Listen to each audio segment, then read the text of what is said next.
Бүгін біз сіздермен баунти шоколадын жасаймыз. Өте дәмді. Тек қана 3-ақ ингредиенттен тұрады. Міндетті түрде жасап көріңіздер. Менің каналыма тіркеліп, лайк басып, комментарий қоюды ұмытпаңыздар. Ал кеттік. Кокос стружкілерін аламыз. Сгущенкамен араластырамыз.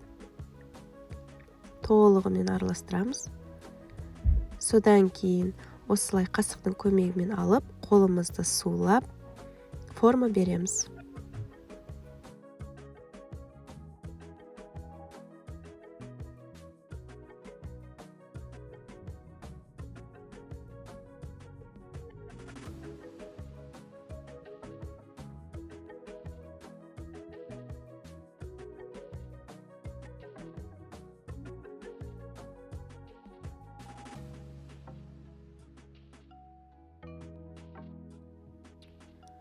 Кокостарымыз дайындап болғаннан кейін шоколадымызды водяной баняда немесе микроволновкада ерітіп аламыз.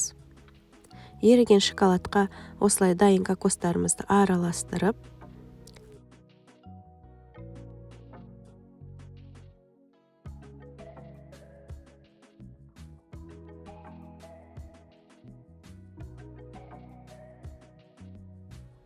барлығын аунатып болғаннан кейін холодильникке 1 сағатқа, морозильникке 20 минутқа жібереміз. Мінекей біздің баунти шоколадтарымыз дайын. Тез дайындалады. Міндетті түрде жасап көріңіздер.